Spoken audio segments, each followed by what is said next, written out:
우리 그것이 알고 싶다가 무죄 받은 거 아니지 않느냐. 근데 왜 2021년 사건 무죄를 갖다가 그보다 3년 전에 보도한 그 안에 대해서 문제 삼느냐라는 식으로 입장을 냈어요. 네. 그거 좀 소개를 해주시죠. 자, 노조호명 다시 한번 보겠습니다. 그 알은 장 씨의 주장을 인용 보도한 것이 아니라 그보다 3년 전 파타야 살인사건의 피해자와 재판 기록 등을 취재하는 과정에서 드러난 내용들을 확인해 보도한 것이다. 언론자유 위협하는 이 대통령의 SNS 행보를 강력히 규탄하며 반민주적인 언론 길들이기를 중단할 것을 촉구한다. 이 대통령은 언론 자유에 재갈 물리는 발언을 중단하라. 사과 요구라는 압박으로 언론 독립을 침해하지 말라라고 선언했습니다. 근데 오늘 이제 봉지욱 기자가 이야기할 부분은요.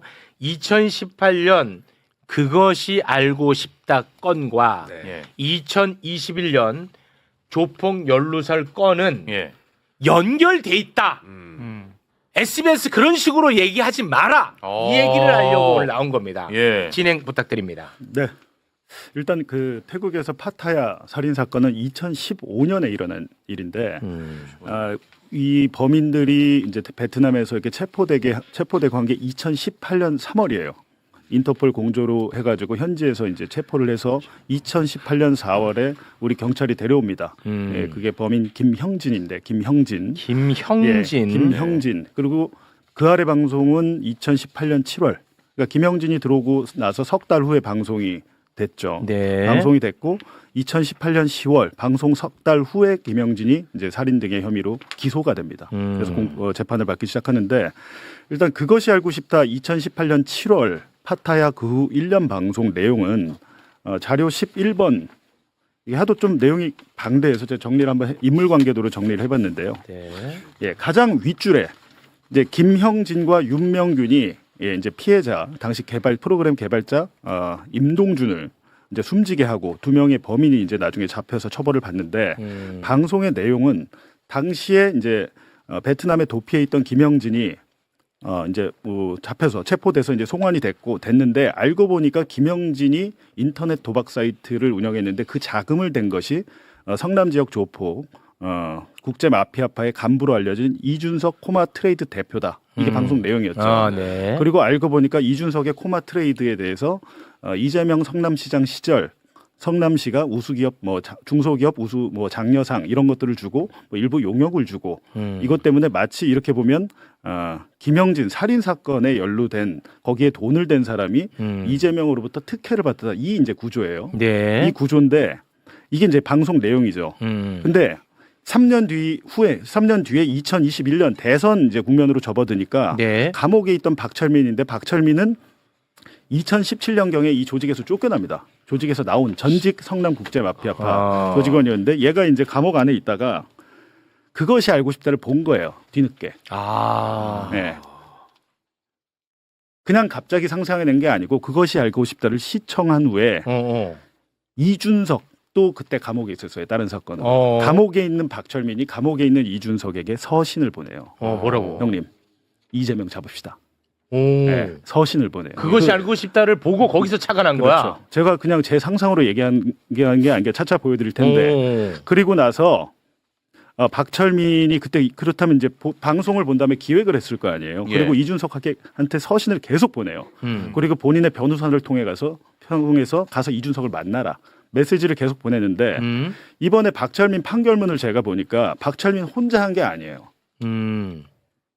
이 허위 조작 사건을 혼자 기획한 게 아니고 박철민의 부친이 알고 보니까 성남시 의회 시의원이었어요. 박철민 아빠가 성남시 시의원이고 박철민의 아버지가 네. 장영하와 아는 사이입니다.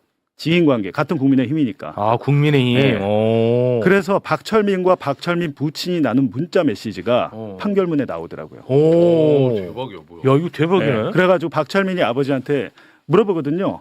이거 어떻게 해야 되냐?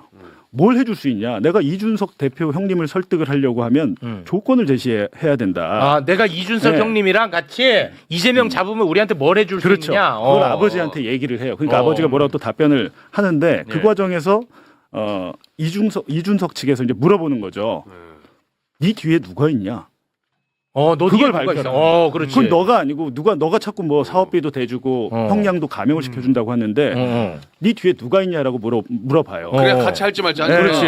물어보니까 판결문에 보니까 거기서 국민의힘 관계자가 등장을 하더라고. 국민의힘 관계자가? 국민의힘 관계자. 판결문에 박철민 배우로 이렇게 계속 언급되는 게 국민의힘하고 네. 이낙연 캠프입니다. 이낙연 캠프. 판결문에 그렇게 나오고 그리고 윤석열. 윤석열은 이제 박철민의 자필 편지에서 윤석열 총장이 다 해줄 겁니다. 라고 나와요. 와. 자 보세요. 그러면 제가 이 말씀 왜 드리냐면 장영하 어찌됐든 이게 허위로 밝혀졌잖아요. 이 네. 등다발 사진이고 다 그렇습니다. 완전 조작이었어요. 네네. 근데 그 알 보고 상상해서 만들어 가려고 했는데 이준석 코마트레이드 대표가 거절해요. 거절하고 얘를 고발해버려. 박철민이나 장영하를 고발해버려. 예. 이준석이? 이준석 입장에서는 얘가 내 인생 망칠 수 있잖아요. 예. 그러니까 나는 아니야라고 해가지고 이 사람들을 다 장영하 고발을 하는데 대선이 이제 끝나고 박철민하고 장영하에 대해서 수사를 검찰이 했어요. 이제 윤석열 당선됐어요. 검찰이 박철민만 공직선거법 허위사실 공표로 기소 재판에 넘겨요.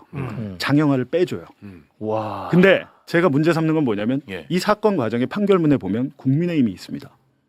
국민의힘 누군지도 나와요. 예를 들면 이렇게 되면 이재명이 당선됐다면 이건 당연히 제대로 수사해서 장영하뿐만이 아니고 박철민에게 이런 기획 조작을 만약에 도와줬거나 배후에 대해서 수사를 했을 거 아닙니까? 당연하죠. 근데 거기에 대한 수사가 안 이루어져요. 장영하까지 빼줘. 근데 이건태 지금 의원이 당시에 장영하를 왜 빼주냐 해가지고 법원에 재정 신청을 해서 겨우 장영하를 뒤늦게 법원에서 검찰이 수사를 안 하니까 재정 신청이 인용이 돼가지고 야 검찰 수사해 이렇게 된 거예요. 그래요. 네, 지금 사건을 보시면 어쨌든 그 자료 1번을 보여주시면 자, 요거 이게 박철민의 1심 판결문인데 네. 박수환 씨 한번 읽어주시죠. 자, 판결문 내용입니다. 피고인은 2021년 3월경 서울 동부구치소에서 수용되어 있던 중 이재명과 성남국제마피아가 유착되었다는 취지의 의혹을 방송 등을 통해 접하고 자, 이거 SBS 노조들 봐라. 방송 등을 통해 접하고 자신의 성남국제마피아파 활동 전력을 배경으로 20대 대통령 선거에서 민주당의 유력한 후보로 거론되는 이재명의 성남국제마피아파와 관련된 구체적 비리를 폭로하여 이재명이 당선되지 못하게 하는데 기여하게 되면 세간의 주목을 받고 반대 후보 측의 비호를 받을 수 있으리라고 생각하게 되었다. 와. 이게 이제 판결문에 기재된 박철민의 범행 동기예요. 이거. 방송을 보고 이렇게 시작을 하게 되었다는 거고. 이거는 SBS 노조에 보내야지. 그리고 두 번째 여기서 문제가 아니라 가까스로 재정 신청을 해서 장영하를 검찰이 수사하게 하고 재판에 넘겼는데 1심에서 무죄가 나와버립니다. 장영하가 네. 1심 무죄가 나왔어요. 장영하의 무죄가 나온 판결문을 봤더니 또 그 알이 등장해요. 두 번째 2번 자료 한번 보여주시죠. 박철민의 태도, 박철민과 이준석의 관계, 이준석이 운영하던 주식회사가 자격 요건을 갖추지 못하였음에도 성남시로부터 우수 중소기업으로 선정된 사실이 언론에 보도되는 등으로 이준석과 성남시 사이에 외부로 드러나지 아니한 유착관계가 존재한다는 의혹이 제기되고 있었던 점에 비춰 피고인은 이준석이 박철민을 통하여 이재명에게 뇌물을 공유한 사실이 존재한다고 인식하였다고 보인다. 언론의 보도 이게 그 알이에요? 이게 뭐냐면 네.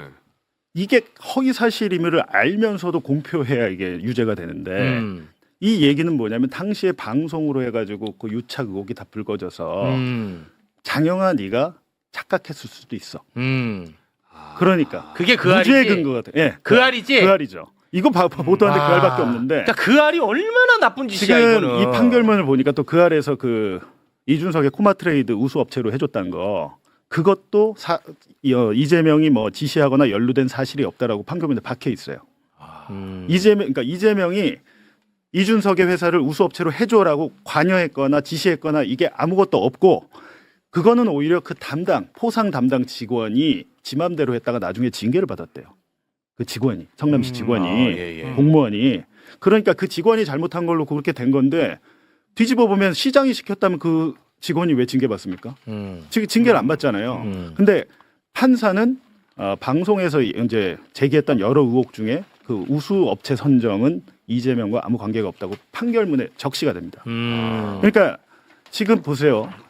박철민이 허위 조작 폭로를 하는 동기도 그알 방송이었고 장영하가 1심 판결에서 무죄를 받을 수 있었던 근거 중에 하나도 그알 방송이 된 거예요. 네. 이건 지금 판결문에 나온 거니까. 네네. 그리고 제가 이제 이어서 말씀드리면 그렇다면 진짜로 조폭우 박철민의 이게 단독 범행이냐 아니냐라고 봤을 때 이제 자료 3번.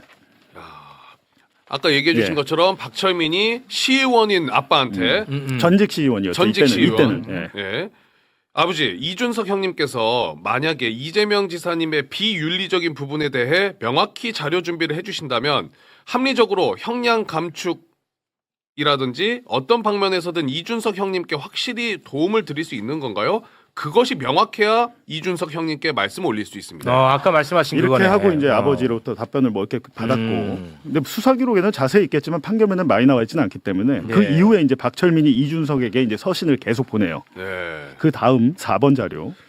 박철민이 이준석한테 보낸 편지입니다. 다름이 아니고 아우 송구아우나 형님께 도움이 되었으면 하여 조심스럽게 말씀 올립니다. 국민의힘과 캠프에서 형님께 금전적인 부분과 현재 사업적인 부분에 대해 힘껏 힘을 실어드리고 이재명 지사와의 부적절한 부분에 대해 형님께서 명확한 자료만 주시면 V 쪽에서도 공직자 잘못된 윤리적인 부분으로 형님분께서는 처벌받지 않으시고 이재명 지사 부분만을 언론에 다루기로 하여 형님께서 마음만 허락하신다면 금전적 부분, 재판 부분 모두 도움 주실 것을 약조하였습니다. 자, 이렇게 해서 이준석에게 계속해서 이제 편지를 보냅니다. 예. 나 혼자가 아니고 내 뒤에는 국민의힘이 있다라고 하니까 이준석 측에서 그래서 네 뒤가 누군데? 뭐 그래서 뭘 하자는 건데?라고 이제 답변이 오니까 6번 자료.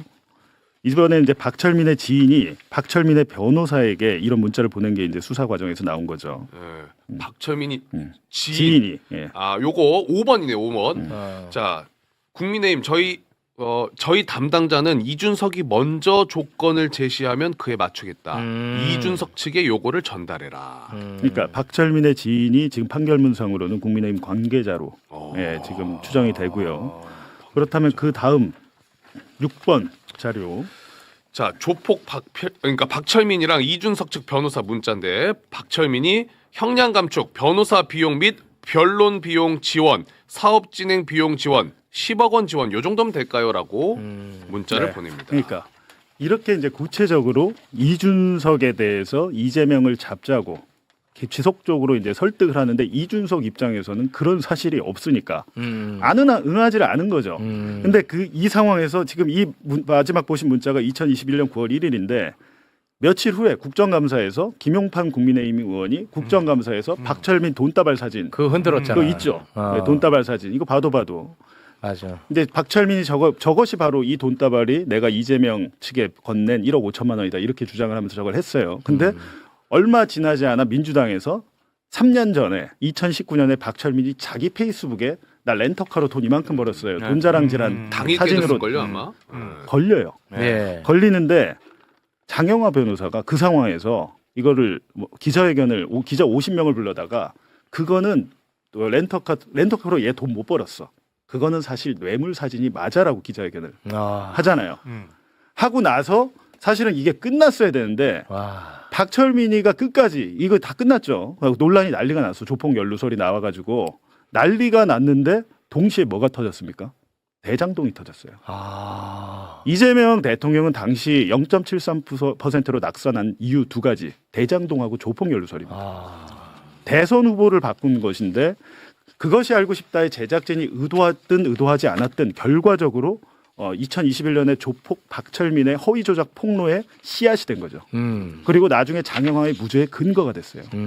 아무 관계가 없나요 이게? 매우 예. 밀접한 관계가 있죠. 아니 밀접이 아니라 핵심이네 핵심. 그리고 제가 이제 알고 보니까 2023년에 제가 뉴스타파 있을 때 박철민한테 김형진 파타야 네. 사건 범인 김형진이 수감 중에 저한테 편지를 보낸 적이 있습니다.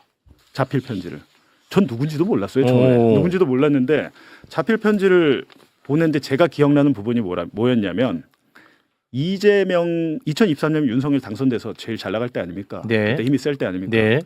이재명과 관련해서 검찰에서 끊임없이 나에게 뭘 달라고 상납한 이런 걸 달라고 회유했는데 내가 응하지 않았다 이런 내용이 편지에 있었어요. 제가 지금 편지를 찾고 있는데 못 찾겠어가지고 근데 그러고 말았는데 제가 일요일 날 제 개인 채널 매봉쇼에서 방송을 하니까 김영진의 아버지가 제 방송을 보시고 연락이 온 거예요. 오. 연락이 와서 이런저런 이야기를 해줬습니다. 근데 2023년 제가 받았던 김영진의 자필 편지의 내용과 동일한 이야기를 했는데 네. 어떤 내용인지 한번 12번 자료 한번 아, 통화 녹취가 오늘 네. 공개됩니까? 네.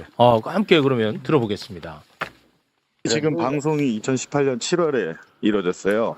네, 그러니까 그때 당시에 그 담당 검사들이 해고를 하는 거를 형진이가 나는 그런 거 전혀 관심도 없고 모른다. 나한테는 그런 거 기대하지도 말아라 하고 거부를 했어요. 그럴 때 걔네들이 아니 뭐 어차피 마피아 국제 마피아 조직에서 그래도 이렇게 돼가지고 이런 게 관련돼서 이재명이하고 옛날에 시장 시절에 관련도 있는데 이런 거 전부 좀 이렇게 좋은 얘기 좀 해주고 그러면은 너를 10년 구형으로 상해치사로 마무리할 수도 있다.